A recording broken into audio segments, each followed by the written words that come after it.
En el nombre del Padre, del Hijo y del Espíritu Santo. Amén. Continuamos con nuestra reflexión de la palabra de Dios en el segundo libro de los Reyes, capítulo 17, versículo 1. En el año 10º de Ahaz, rey de Judá, comenzó a reinar sobre Israel en Samaria Oseas, hijo de Elá, y reinó 9 años. Hizo lo malo a los ojos del Señor, aunque no tanto como los reyes de Israel que le habían precedido. ¿Qué es lo malo que hicieron? En el versículo 9 dice que cometieron acciones reprobables contra el Señor, su Dios, y se construyeron lugares altos en todas las ciudades, tanto en las torres de vigilancia como en las ciudades fortificadas. Se levantaron estelas y aceras en todas las colinas elevadas, bajo todos los árboles frondosos. Ahí quemaban incienso. Para Dios, en este libro, lo fundamental es la fidelidad a Él, el culto que se le tiene que dar. Los reyes se apartaron de la voluntad de Dios. La consecuencia de esto no nada más es el rey. Recordemos que un líder político, un líder militar, tiene a su cargo una responsabilidad muy grande. Y esa responsabilidad muy grande es que el pueblo imita, que el pueblo espera del rey una actitud, una forma de protegerlos, de guiarlos hacia la voluntad de Dios. Pero resulta que aquí no es así. Entonces, estos reyes se van deteriorando y tienen este culto ¿hacia quién? Hacia los dioses que tienen los pueblos vecinos. Están imitando, ¿verdad? El ser humano somos imitación. Ellos esperaban que Dios hiciera cosas que Dios no les iba a conceder. Y ellos pensaban que sí, buscaban otros dioses, ellos sí se los iban a conceder. En el versículo 16 dice: abandonaron todos los mandatos del Señor, su Dios, y se fabricaron 2 becerros fundidos. Se hicieron una acera, adoraron a todo el ejército de los cielos y dieron culto a Baal. Pasaron por el fuego a sus hijos y a sus hijas y practicaron adivinación e hicieron sortilegios. Se dedicaron a hacer el mal a los ojos del Señor hasta despertar su cólera.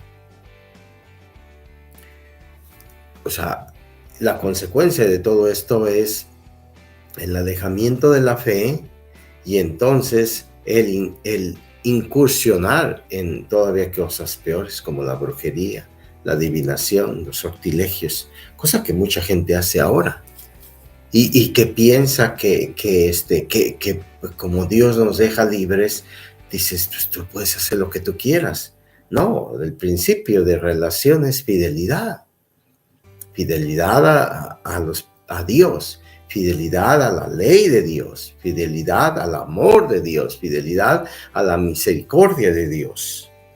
Pues este capítulo 17 habla de todo esto, y el capítulo 18 dice: el 3er año de Oseas, hijo de Elá, rey de Israel, comenzó a reinar Ezequías, hijo de Ahaz, rey de Judá. Tenía 25 años cuando comenzó a reinar y reinó en Jerusalén 29 años. Su madre se llamaba Abi y era hija de Zacarías.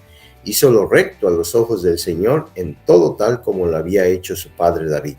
Quitó los lugares altos, destruyó las estelas y cortó las aceras. También hizo pedazos la serpiente de bronce que había fabricado Moisés, porque los israelitas le seguían quemando incienso. En aquel tiempo la llamaban Nehustán. Confía en el Señor. Muy interesante este capítulo 18 del segundo libro de los Reyes, que surge este rey Ahaz, y entonces ese se llama conversión. Empezamos la cuaresma, ¿verdad? El día de ayer comenzamos el tiempo cuaresmal. Y el propósito número 1 es llegar a enamorarnos de Dios. ¿Y cómo me voy a enamorar de Dios? Pues si no veo yo mi pecado, ¿cómo voy a crear, cómo voy a ver mi necesidad? Entonces, esta es una invitación. El rey Ahaz se convierte y lo primero que hace es: voy a acabar con todos estos falsos dioses que hay, los voy a tirar. Se acabó todo esto, van a darle culto al único Dios, a Israel. Entonces el líder es el que pone el ejemplo, no el que habla. No. El problema de un líder es que si no tiene congruencia en lo que vive y en lo que dice, entonces no tiene credibilidad. Claro que los otros líderes eran peores, ¿verdad? Porque obviamente no les decían abiertamente que tenían que adorar a Baal y a sus altares que hacían, y quemar incienso y hacer holocaustos ellos mismos, como sucede el día de ayer que hablábamos de este rey que hacía sus propios holocaustos. Es decir, ya se había entrometido en la función de ¿quién? Del sacerdote. ¿Cuántos líderes políticos hacen eso en estos tiempos? No dejan trabajar a su equipo de trabajo. ¿Cuántas veces en los ministerios ustedes quieren dominar a todo mundo? No los dejan trabajar, los asfixian ustedes. Así no es Dios. Dios nos da esa sabiduría, ese entendimiento, esos dones ordinarios y extraordinarios. ¿Para qué?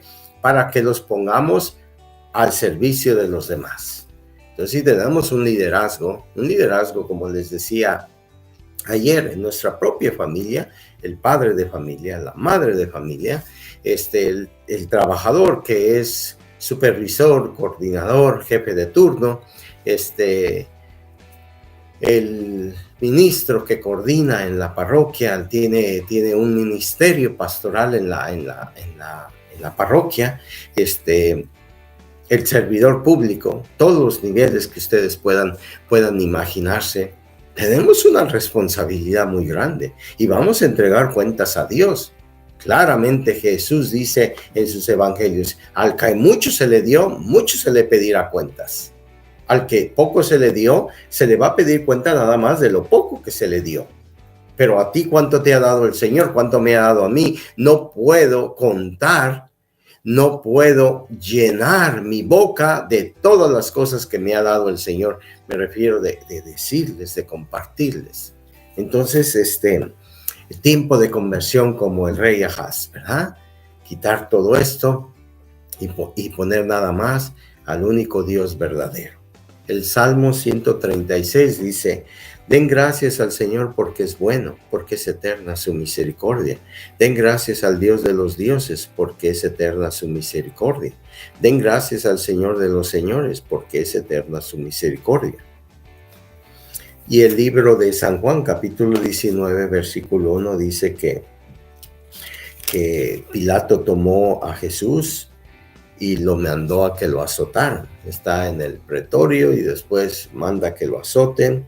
Le pusieron una corona de espinas, le quitaron sus vestiduras y le pusieron un manto de color púrpura, ¿verdad? Y entonces todo el mundo se burlaba de Jesús.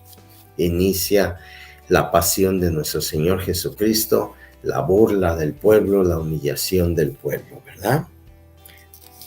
El deseo tibio, sin comprometerse de Pilatos, de no condenarlo, de no crucificarlo, y la rabia y la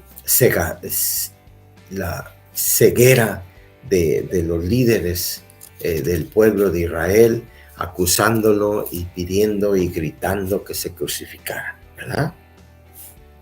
Empieza este escenario de tanto pecado. Pues es bueno ver el pecado. Este tiempo de Cuaresma necesito ver el pecado. Necesito darme cuenta que tengo una necesidad. Yo quiero ser un hombre libre. Yo quiero ser una mujer libre. Nosotros queremos una libertad. ¿Por qué hay tanta violencia en el mundo? ¿Por qué? Porque hay una necesidad muy grande de Dios. Entre más violento sea el mundo, más grande es la necesidad de Dios. Nosotros tenemos que seguir luchando, tú y yo, en donde estemos, en la trinchera que estemos, en la batalla que libremos, ¿verdad? Esta es nuestra batalla, este es nuestro campo de trabajo, este es el camino de salvación que el Señor nos da.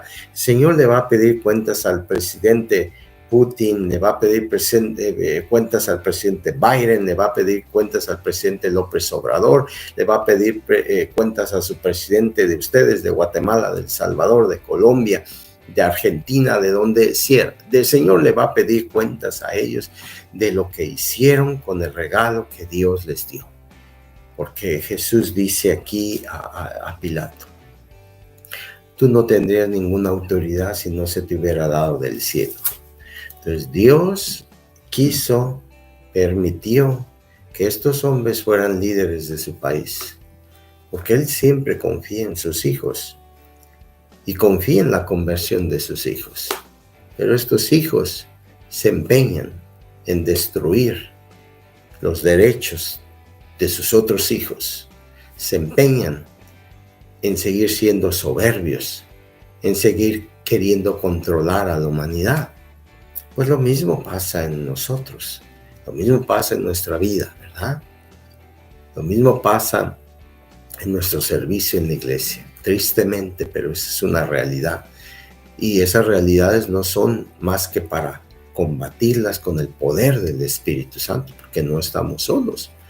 Nosotros no caminamos en un desierto abandonado solamente con nuestra sombra y la calaca a un lado. No, caminamos con el Espíritu de Jesús. Él nos lleva por esas oscuridades, Él nos lleva por esos retos, por esas tentaciones, pero nos lleva estando con Él. Si tú estás conmigo, nada temo, Señor. Esa es nuestra actitud que debemos de tener, ¿verdad? Y no la actitud de los fariseos, ¿verdad? Aquí está su rey, después de que lo maltratan, lo golpean. Ellos le gritaron, fuera, fuera, crucifícalo. Pilato les dijo, ¿a su rey voy a crucificar? No tenemos más rey que el César, respondieron los príncipes de los sacerdotes. Entonces se los entregó para que lo crucificaran y se llevaron a Jesús. Fíjese hasta dónde llegan. Lo que siempre negaban, lo que no aceptaban al César, lo que era una lucha, que le lloraban y le suplicaban a Dios. ¿Cuál es el pecado aquí? Se me olvidó compartirles esta parte. El pecado que habla aquí, cuando se angustia Poncio Pilatos. Tómenlo ustedes y crucifíquenlo porque yo no encuentro culpa en él. Versículo 6 del capítulo 19. Los judíos contestaron, nosotros tenemos una ley y según la ley debe morir porque se ha hecho hijo de Dios. Cuando oyó Pilato estas palabras tuvo más miedo y volvió a entrar en el pretorio y le dijo a Jesús, ¿de dónde eres tú? Pero Jesús no contestó palabra alguna. Pilato le dijo, ¿a mí no me hablas? ¿No sabes que tengo la potestad para soltarte y potestad para crucificarte? Entonces Jesús le respondió, no tendrías potestad alguna sobre mí si no se te hubiera dado de lo alto. Por eso el que me ha entregado a ti tiene mayor pecado. O sea, el pecado de Pilato es menor que el pecado de los fariseos. Tu pecado y mi pecado es mayor, porque nosotros sabiéndolo, lo negamos. Que el Señor les bendiga, el Padre, el Hijo y el Espíritu Santo. Amén.